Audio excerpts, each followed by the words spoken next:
Boa tarde, pessoal. Então, passo agora a fazer a correção da lista de exercícios sobre hidrostática, tá? Para você que já mandou e já fez os exercícios, eu acho que agora esse é o momento da gente corrigir e tirar as suas dificuldades, certo? Então, por exemplo, o primeiro exercício. Qual é a massa de uma chapa de ferro de volume 650 centímetros cúbicos? Então, eu tenho o volume da chapa de ferro como sendo 650 centímetros cúbicos e ele me pede a massa, tá? Só que, só com essas informações eu não consigo fazer.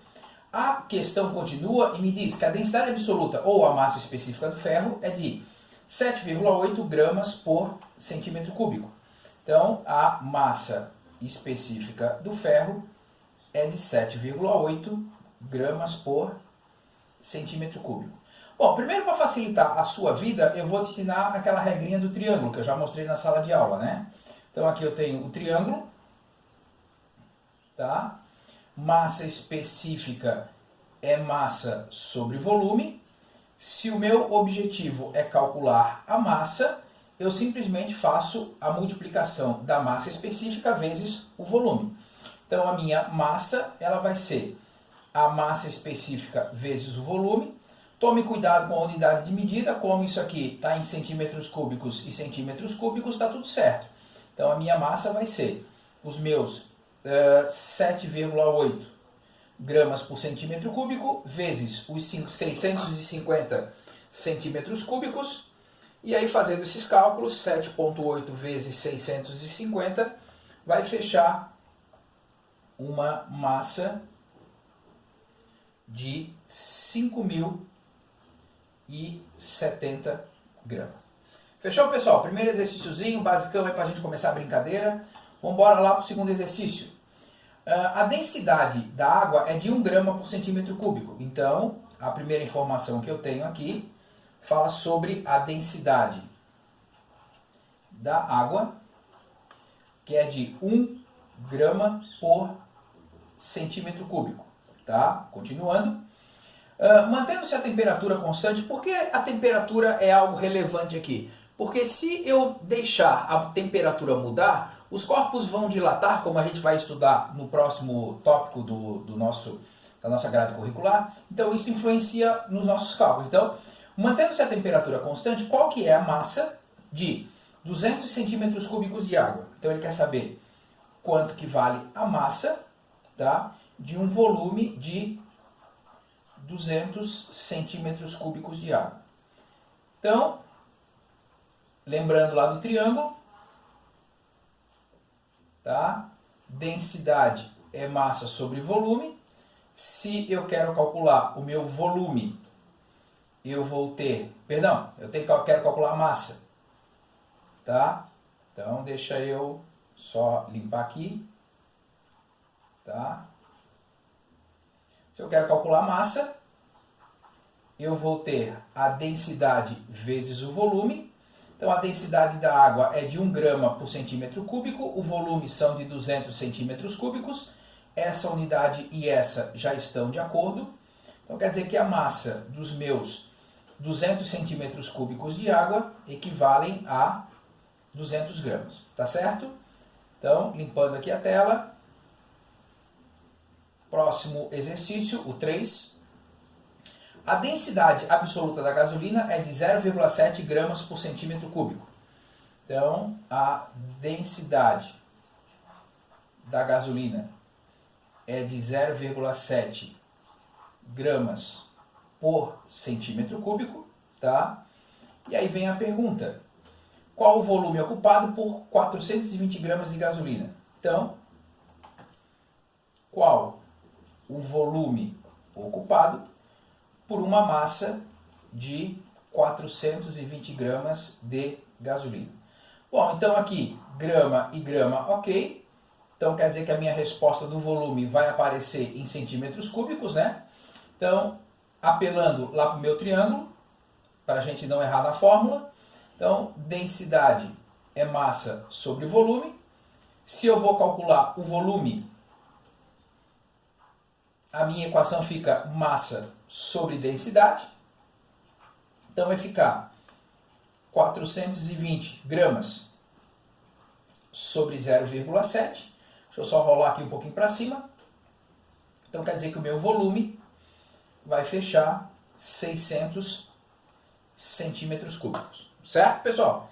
Então, calculamos aí o volume de 420 gramas de gasolina. Tá? Próxima questão, a questão 4.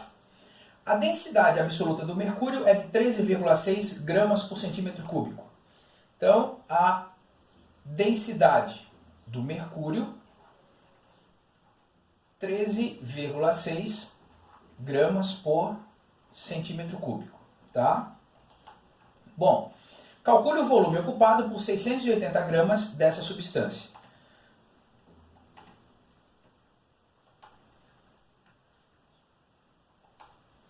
Então ele quer saber qual o volume de 680 gramas da substância. Bom, agora você já aprendeu a usar o triângulo, né? Então o volume vai ser a massa sobre a densidade. Tá? As unidades de medida aqui já estão ok. Tá? Então a massa 680 sobre 13,6. Isso corresponde a um volume de 680 dividido por 13,6.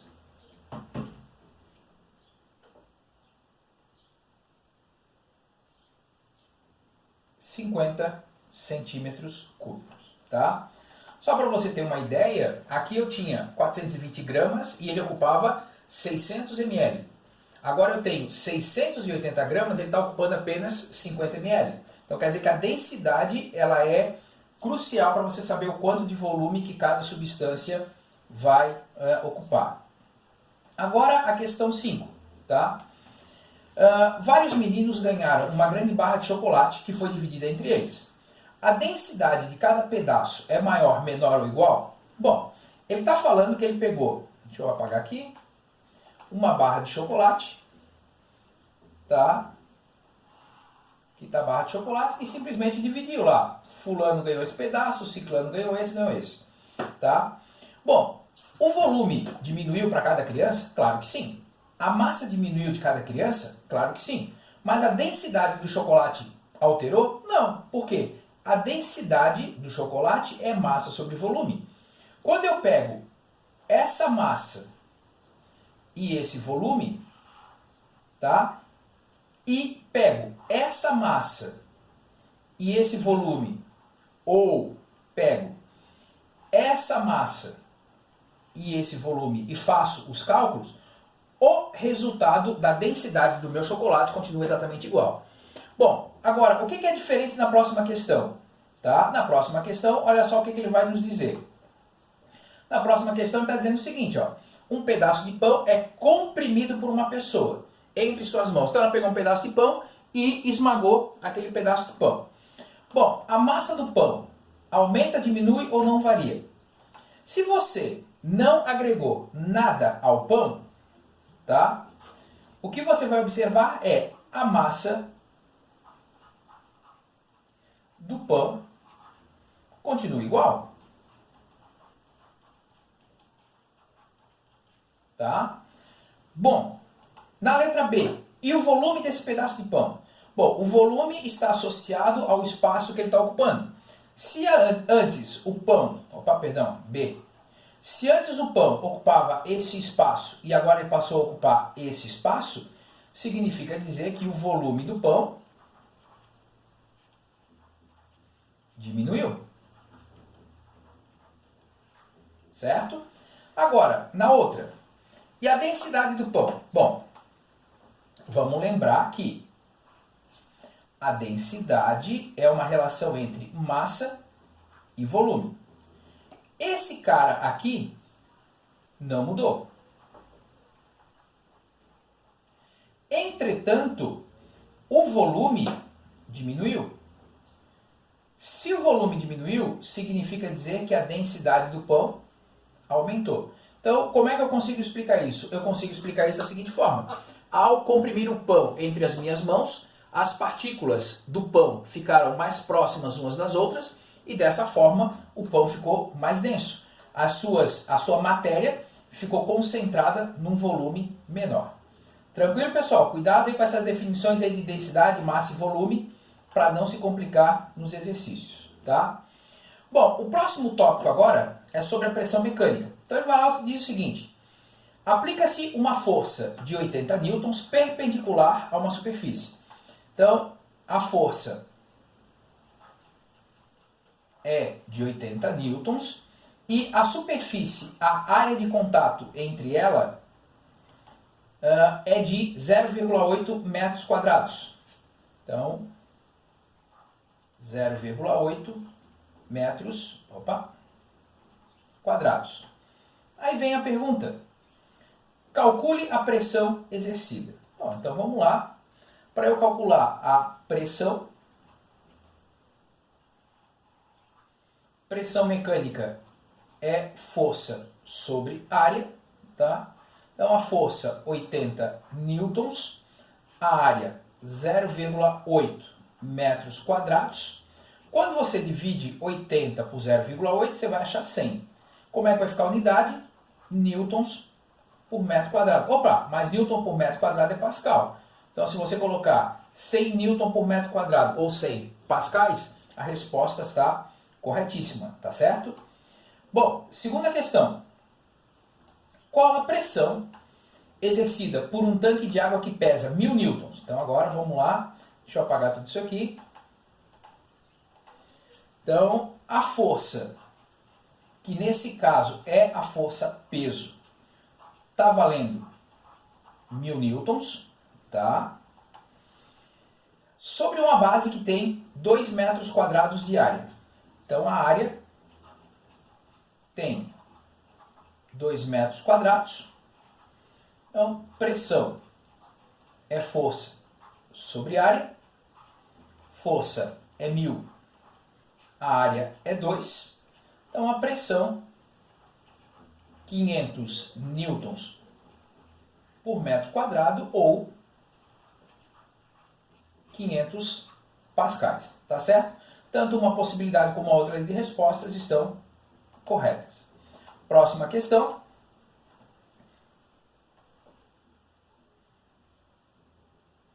A água contida num tanque exerce uma pressão de 40 newtons por metro quadrado sobre a sua base. Então, olha só, a pressão é de 40 newtons por metro quadrado. Voltando. Se a sua base tem uma área de 10 metros quadrados, então a área é de 10 metros quadrados. Calcule a força exercida pela água sobre a base. Então ele quer saber qual é a força que a base está suportando devido a essa água que está sobre ela. Bom, então vamos lá. Aquele triângulo salvador de muita gente, né? Então a pressão é força sobre área. Se eu quero calcular a força, eu vou ficar aqui, força é pressão vezes área. Então vai dar 40 vezes 10, isso aqui vai dar 400 newtons. Só para recordar, metro quadrado com metro quadrado está ok, por isso que eu não me preocupei com a unidade de medida. Então a força vai estar em newtons, só para você ir se acostumando. Tá? Limpando a tela de novo. Um indivíduo precisa atravessar um lago coberto com uma fina camada de gelo. Em que situação ele tem maiores probabilidades de atravessar o lago sem que o gelo se quebre?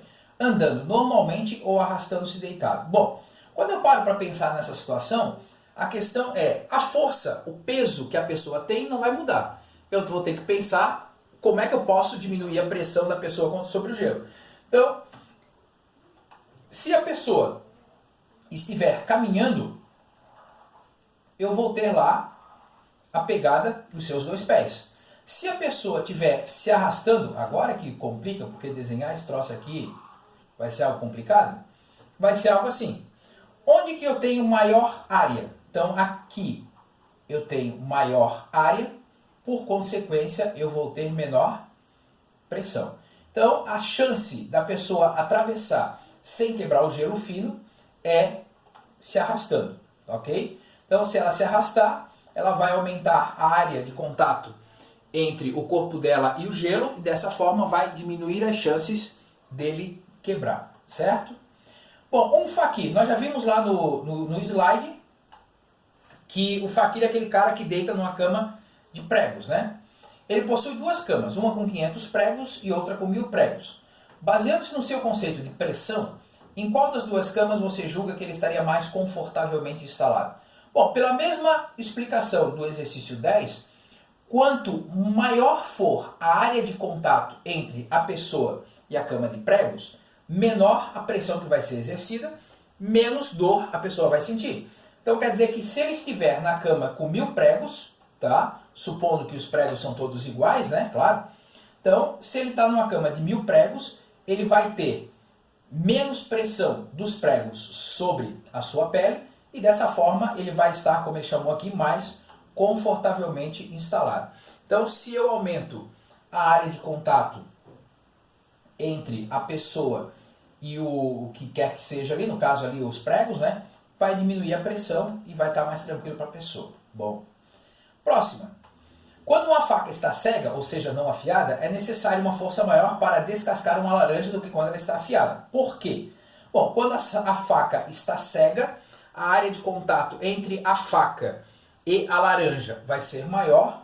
Consequentemente, se a área de contato é maior, a pressão é menor e eu vou ter que fazer mais força para poder descascar a laranja.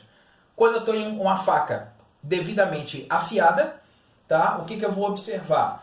A área de contato entre a laranja e a faca vai ser menor, a pressão vai ser maior e com isso, com pouca força, eu consigo descascar a laranja. Fechou, pessoal? Por hoje, então, era isso. Acabamos de corrigir essa lista de exercícios, né? E aí, no próximo momento, a gente vai falar sobre a pressão hidrostática. Tá certo? Grande abraço para vocês. Tchau, tchau.